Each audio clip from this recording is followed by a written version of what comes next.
पराठा तवा। और बहुत ही प्यारा, बहुत ही अच्छा, बहुत ही टिकाऊ है ये प्रोडक्ट। इसकी जब डिजाइन की हम बात करते हैं, ये बहुत टिकाऊ प्रोडक्ट है। खास तौर से इसमें एनोडाइज्ड एल्यूमिनियम का इस्तेमाल किया गया है, जिससे क्या होता है कि आपके जो तवे की ऊपरी लेयर है उसको एक प्रोटेक्टिव शील्ड बना करके एनोडाइज करके दिया जाता है, जिससे आपके खाने को बिल्कुल भी, आपका खाना जले ना, बिल्कुल भी आपका खाने का कोई भी प्रकार उस तवे पे चिपके ना, और आपका तवा हमेशा आपको एक नॉन स्टिकी इफेक्ट दे। साथ ही कम वजन है, खाना आपका बहुत आसानी से इस पे बन जाता है क्योंकि बहुत ही अच्छे एनोडाइज्ड एल्यूमिनियम का इस्तेमाल किया गया है।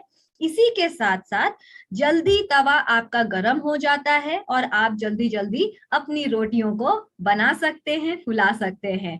इसी के साथ खाना इसमें नहीं चिपकता क्योंकि ये नॉन स्टिकी है और बिल्कुल भी स्क्रैच नहीं होता है खाने का। इसी के साथ एसिड डालने पर भी ये नॉन रिएक्टिव है। अब एसिड का मतलब मैं आपको बता दूं कि हमारे कुछ खाने के जो पदार्थ हैं उनमें भी एसिड होता है, जैसे हमारा टमाटर हो गया या फिर नींबू अगर हम बात करते हैं, तो ये कुछ खाने के पदार्थ हैं जिसमें सिट्रस एसिड होता है। तो कभी कभी क्या होता है कि ये जो एसिड्स हैं ये भी जब तवे पे रखते हैं तो उसकी वजह से कुछ रिएक्शंस हो सकते हैं, राइट। पर वो रिएक्शंस यहाँ पे नहीं होते क्योंकि इसमें एनोडाइज्ड एल्यूमिनियम का लेयर दिया गया है।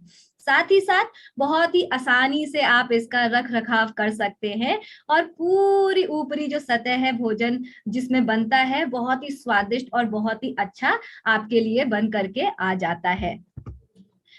इसको हम थोड़ा बारीकी से देखें। जब हम बात करते हैं हमारे पराठा तवे की, ये आपके लिए दोनों रूपों में काम आ सकता है। इंडक्शन की सतह भी इसमें दी गई है।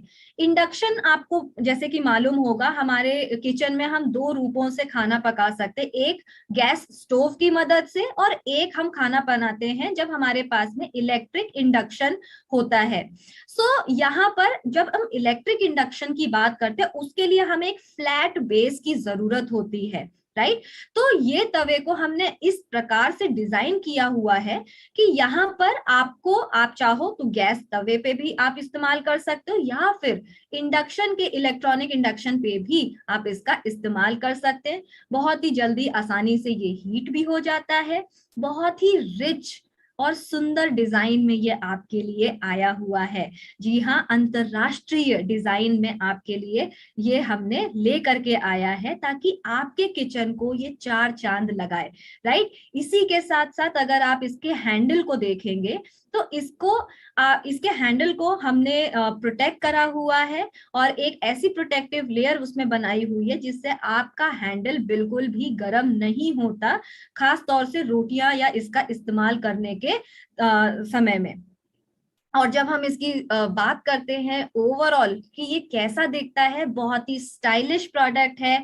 बहुत ही अच्छी इसकी बाहरी हमने मोटी कोटिंग करके रखी हुई है और बहुत ही सुंदर डार्क फिनिश हमने पराठे तवे को दिया हुआ है। और इसमें भी एनोडाइज्ड एल्यूमिनियम का इस्तेमाल किया गया है ताकि आपका खाना बिल्कुल भी आपके तवे में चिपके ना, आपकी रोटियां ना जले, ना ही उसमें चिपके, और आसानी से आप उसको साफ भी कर सकते हैं।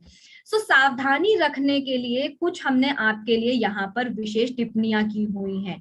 सावधानी का मतलब क्या है कि जब हम नॉन स्टिक की बात करते हैं, नॉन स्टिक तवे की बात करते हैं, तो आपको ये ध्यान रखना जरूरी है कि डिश वॉशर में आप कभी भी इसको नहीं धोएंगे। एनोडाइज्ड बर्तन है ये, डिश वॉशर में इसका प्रयोग बिल्कुल भी सुरक्षित नहीं है।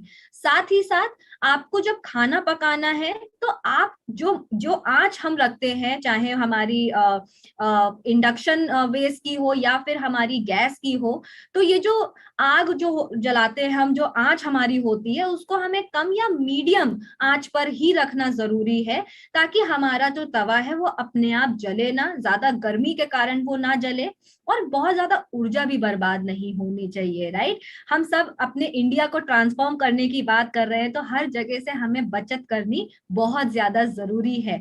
इसी के साथ साथ गलती से अगर आपके तवे में कुछ चिपक जाता है, प्लीज उसको आप चाकू या फिर कांटे या किसी और नुकीली चीज की मदद से उसको बिल्कुल भी ना खुरचें, क्योंकि अगर ऐसा आप करेंगे तो उसकी जो ऊपर की लेयर है, एनोडाइज्ड एल्यूमिनियम की जो लेयर है, वो खुरचने में कहते हैं ना, उसको खरोंच लग सकती है और आपका तवा खराब हो सकता है, ताकि उसमें, क्योंकि उसमें स्क्रैचेस पड़ सकते हैं। और साथ ही साथ तेजी से तापमान में बदलाव ना दें, यानी अगर आपने तवे का इस्तेमाल किया हुआ है गैस पे या फिर इंडक्शन पे, तो इमीडिएटली यानी तुरंत की तुरंत उसको पानी में ना डालें, उसको थोड़ी देर ठंडा होने दें ताकि उसके आकार में कोई बदलाव ना आए और उसकी जो लेयर है वो बिल्कुल भी खराब ना हो। तो बस ये कुछ छोटी छोटी बातें हैं जिनका हमें ध्यान रखना जरूरी है।